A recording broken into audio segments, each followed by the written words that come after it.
¿Qué causa el cáncer? Hola, mi nombre es Gonzalo Ernesto Díaz Murillo, doctor en Medicina y Cirugía de la Universidad Nacional de Colombia. Hoy les traemos un video muy largo, bueno, digo muy largo, pero lo recortamos, quedó en 20 minutos. Fue una entrevista para una cadena de radio en Bogotá, donde estábamos hablando sobre la contaminación y cómo produce cáncer.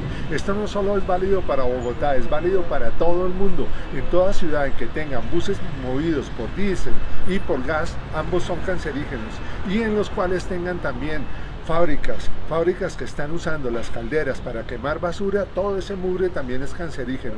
Hemos visto un incremento del cáncer aquí en los pacientes que vemos en Bogotá de 5 veces en los últimos 2 años, en la medida en que han traído más buses cancerígenos movidos tanto por diésel como por gas y que aumentan la contaminación de las industrias que queman basuras así. Sigan con el video, muchas gracias. Una pregunta, doctor Díaz. ¿Qué es lo que está generando estos cuadros de enfermedad respiratoria, doctor Díaz? Buenas tardes.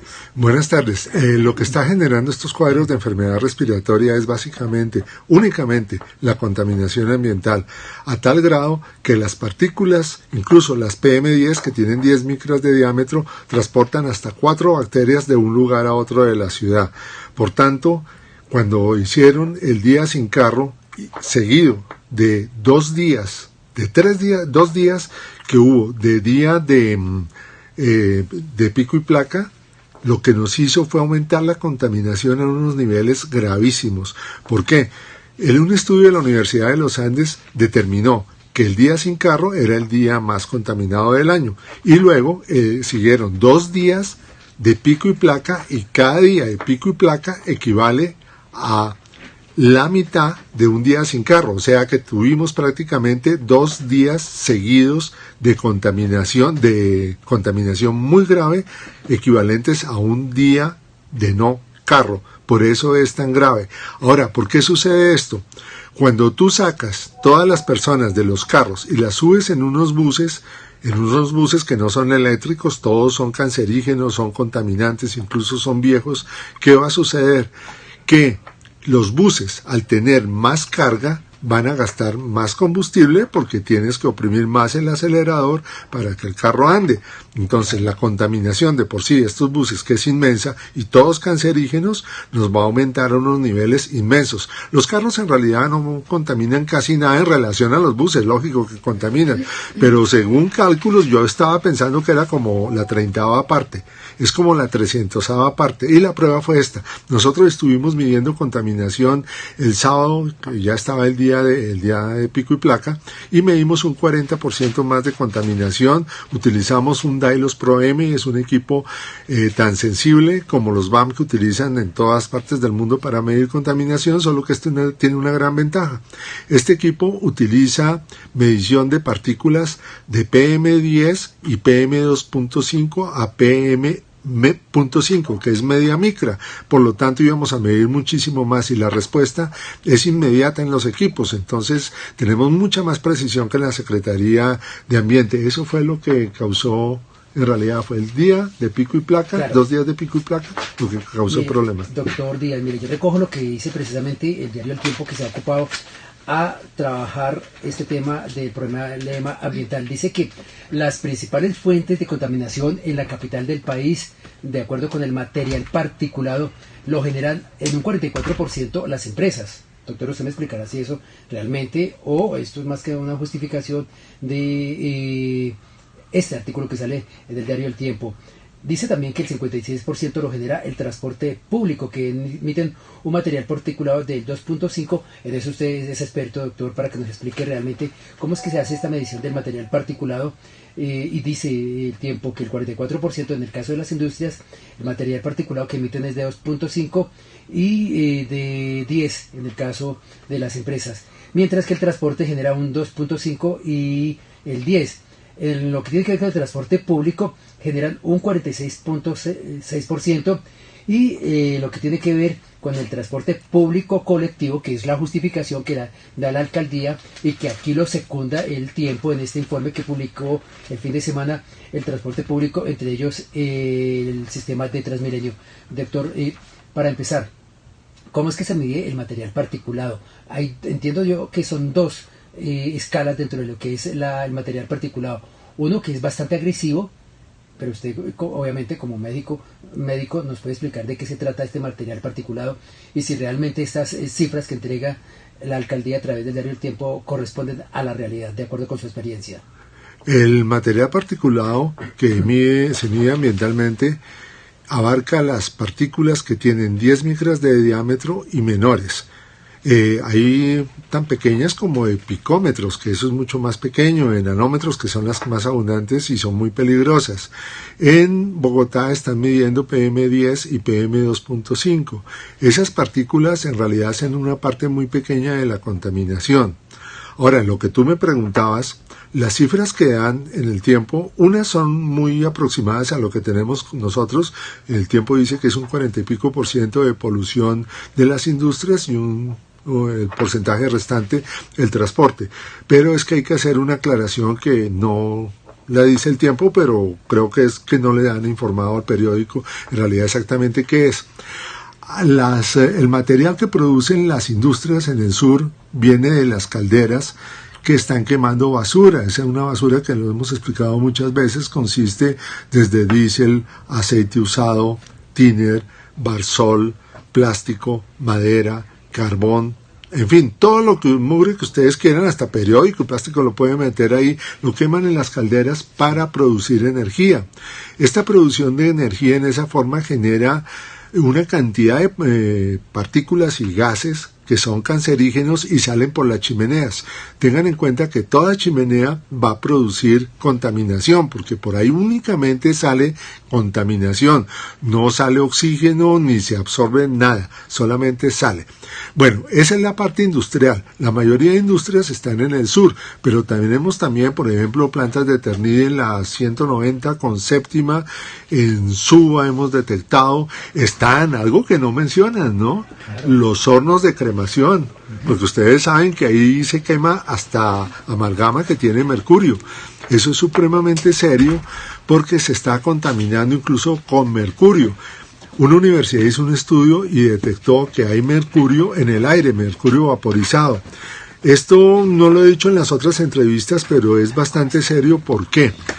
Porque resulta que el mercurio llega a la atmósfera. Ustedes saben que hay fábricas que utilizan el mercurio acá, se utiliza para muchas cosas, y ese mercurio pasa al aire y también es absorbido por los motores, y cuando el mercurio llega a una temperatura de 100 grados se vaporiza, y cuando se vaporiza entra a nuestros pulmones, que ahí ya es dañoso. Ahora, el mercurio que nos dicen que lo cojamos y nos hace daño, no, a menos que tengamos heridas, pero el problema es que cuando hace contacto con medios biológicos va a producir metilmercurio, y eso sí es absolutamente dañoso. Ahora, la otra parte, ahí tenemos, una parte es partículas, pero la otra parte son gases. El problema de los gases es que en realidad son partículas, pero son mucho menores que 0.5 micras. En realidad el gas es moléculas en el aire que están volando libremente y se mueven con un movimiento browniano, y por ser tan pequeñas penetran muy rápidamente, y por eso los gases nos hacen daño que incluso puede matarnos instantáneamente. Hemos estado a punto de desastre ambiental en en 2006 varias veces, pero el año pasado 3 veces, 3 veces en diciembre, y este año una vez en enero. Las veces en que más posibilidad de desastre ambiental hay, les va a sorprender, es en Semana Santa. Al contrario de lo que están diciendo, no sé, hay algunas universidades que lo están diciendo, que la lluvia limpia. Eso es falso. Mira, la lluvia no limpia. Es muy fácil de saber. Mira, toda persona, lo voy a decir así fácil, toda persona que salta de un avión. Hay que decir las cosas como son. Mira, ¿cómo lo aprendí? Yo soy paracaidista, yo he saltado cuando hay lluvia. Cuando yo salto de un avión y está lloviendo, ¿qué pasa? Yo bajo a 200 kilómetros por hora y la lluvia está cayendo a 20 kilómetros por hora. Entonces, haz de cuenta que yo soy una gota de lluvia, el paracaidista es una gota de lluvia. Y las goticas que van de la lluvia, las vamos a poner que son partículas porque son más pequeñas que yo. Ahora, ¿qué pasa? Como esas partículas tienen una densidad menor y un diámetro muy pequeño, van a bajar en realidad más despacio. Es cierto que si fuera en vacío, 2 cuerpos de peso distinto caen a la misma velocidad, pero es que aquí estamos hablando de cuerpos de diferente diámetro aerodinámico. Por ejemplo, un paracaídas abierto cae muy lento, a 20 kilómetros por hora. pero si lo cerramos, eso baja como... Ahora, ten en cuenta lo que te voy a decir. Vamos a 200 kilómetros por hora, nos estrellamos con partículas, pongamos que son nanopartículas, se pegan a mi cuerpo. ¿Y cómo sé que se pegan? Uno, porque duele muchísimo. Cuando tú vas y pegas contra cosas de esas a 180 kilómetros, es como si te estuvieran enterrando agujas. Ahora, cuando yo llego a tierra, ¿qué pasa? Que eso comienza a evaporarse y a secarse, pero es que yo abrí mi paracaídas y aterricé despacio. ¿Qué pasa con la lluvia? La lluvia no tiene paracaídas, la lluvia te pega a los 20 kilómetros por hora contra la tierra y ha recogido partículas desde la altura donde se produce. Por ejemplo, si yo salto un paracaídas a 15.000 pies, durante todo ese tiempo voy a recoger las partículas que serían las gotas de lluvia. Si la gota de lluvia viene de una nube a 15.000 pies, va a recoger partículas durante todo ese tiempo. O sea que cuando esa partícula llega a tierra, va a estrellarse a 20 kilómetros por hora y va a esparcir todas las partículas que recogió. O sea que la gota de lluvia viene cargada de partículas, nanopartículas y gases. Ahora, en Bogotá, ¿qué pasa? Hay mucho cemento por todas las troncales que hay. Esta lluvia no va a pegar sobre tierra, que es la forma de amortiguarla, sino pega sobre el cemento, se esparce y luego pasan los buses, los carros y las esparcen aún más. Pero resulta que en Bogotá tenemos algo que es absurdo, tenemos buses articulados. Ahora explico más tarde qué pasa con eso. Esos buses articulados esparcen mal las partículas. Alguien decía de la Secretaría de Ambiente que tocaba mojar el piso. Yo le preguntaba entonces, para que no hubiera contaminación. Sí. Entonces los Transmilenios solo deberían andar cuando llueve para no desperdiciar agua. Eso sería lo lógico. No me contestaron lógico. Pero entonces, ¿qué pasa? Que cuando llueve vamos a tener lo de las partículas que bajaron más el problema más grave, que el agua reacciona con los óxidos de azufre y de nitrógeno que produce generalmente el diésel y también reacciona con el amoníaco. Todas estas reacciones van a producir bases y sobre todo ácidos que son muy fuertes como ácido nítrico y sulfúrico. Ahora, ¿cómo sabemos que eso está? Es muy fácil. Mira, yo he hecho pruebas en que simplemente cojo y pongo un papel tornasol cuando está lloviendo y cambia. En Bogotá hemos tenido incluso lluvia alcalina. Sí. Normalmente debería ser ácida, pero por las fábricas que están utilizando seguramente productos con amoníaco se vuelve alcalina y todo eso nos ataca los pulmones, la piel. Hay gente, yo lo mismo lo he sentido, que a veces la piel le arde a uno cuando está lloviendo. Es por eso, es por la contaminación que viene.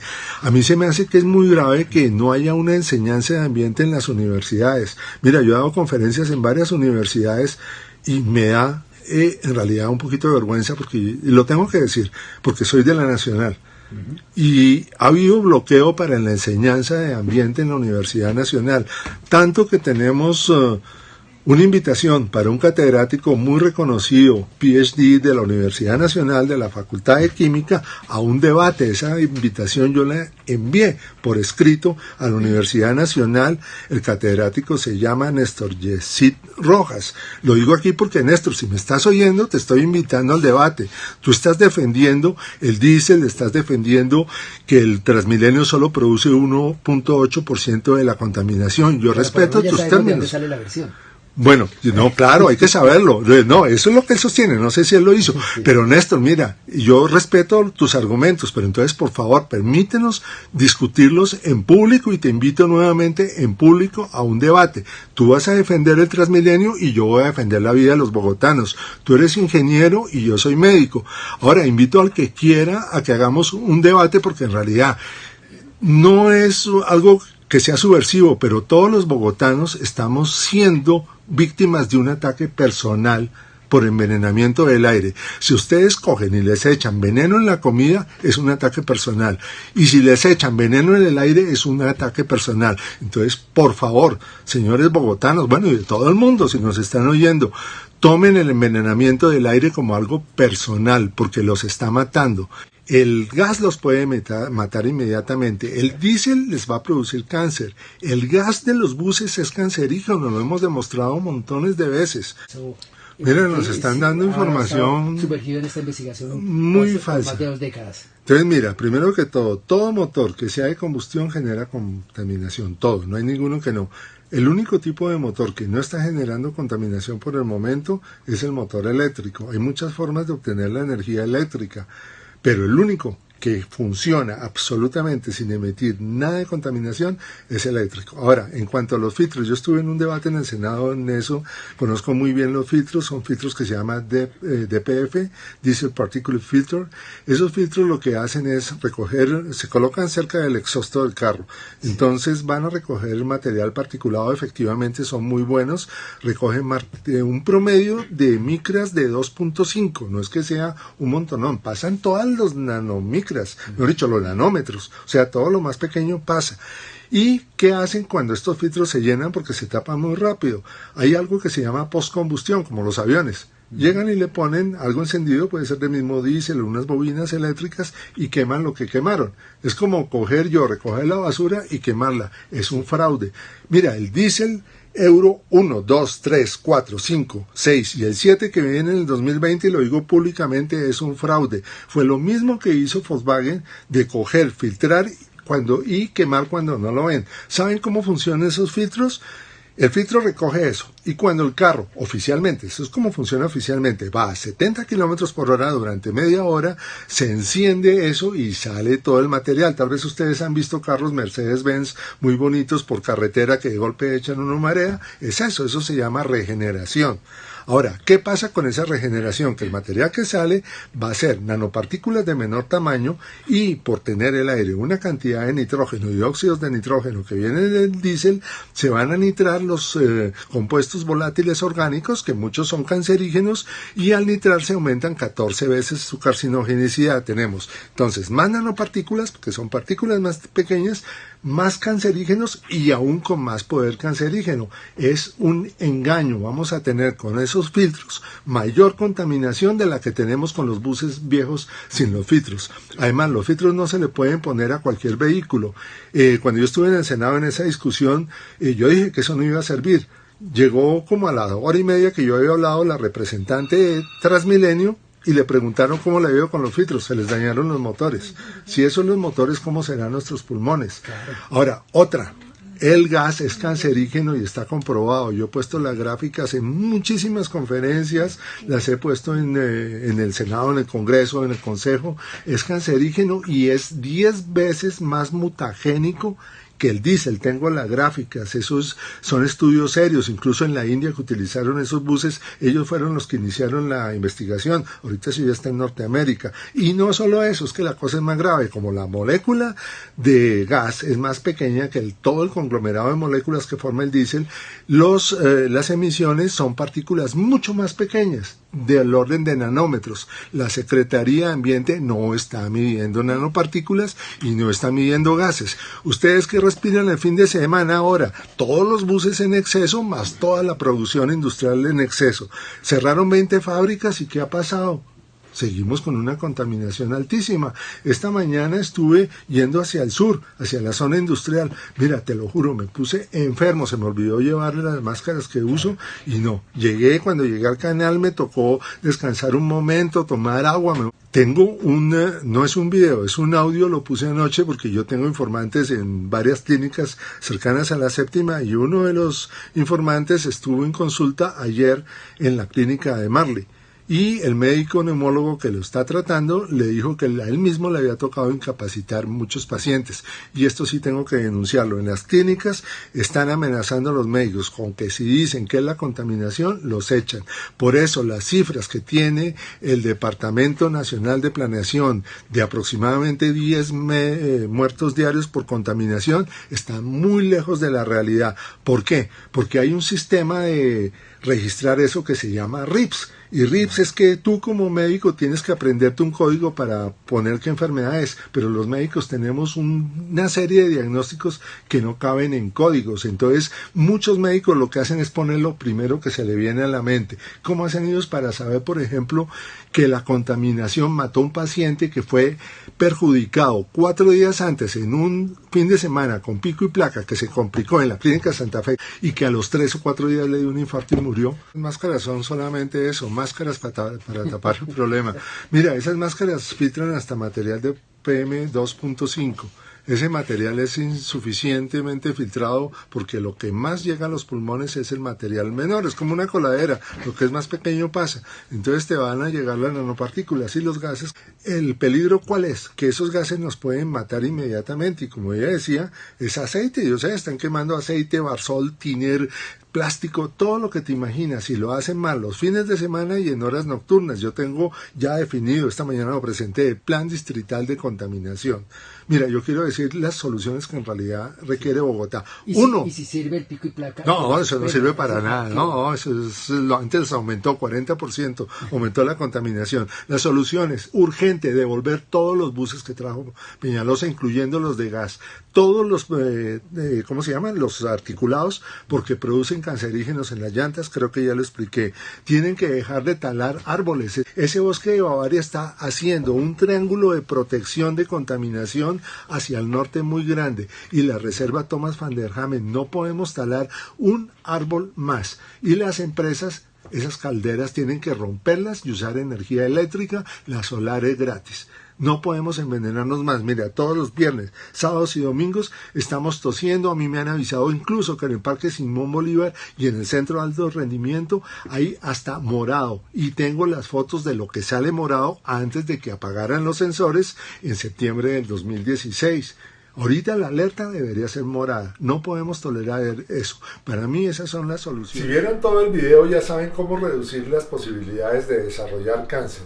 Esas son, no se expongan a diésel, que es cancerígeno, comprobado por la OMS desde el 2012, al gas, que también es cancerígeno, el gas natural que mueve muchos buses, carros, con el que se suele cocinar, es cancerígeno, comprobado desde el 2015, en la India comenzaron los estudios y en California también hicieron otros estudios en el 2015-16 que demostraron que es cancerígeno. Y todas las sustancias que salen por las chimeneas de las industrias suelen ser cancerígenas en una u otra concentración. Esperamos que se inscriban para que vean los nuevos videos que van a salir de ahora en adelante con algunos cambios, y quizás vamos a aumentar la frecuencia. También los invitamos a suscribirse para que les llegue el aviso de cuando están esos videos. Anoten en la campanita para que les avise y compártalo para que eviten que otras personas, familiares suyos y amigos, desarrollen tanto cáncer, porque ha aumentado mucho la frecuencia de cáncer, como lo comentamos en el video. Buena tarde.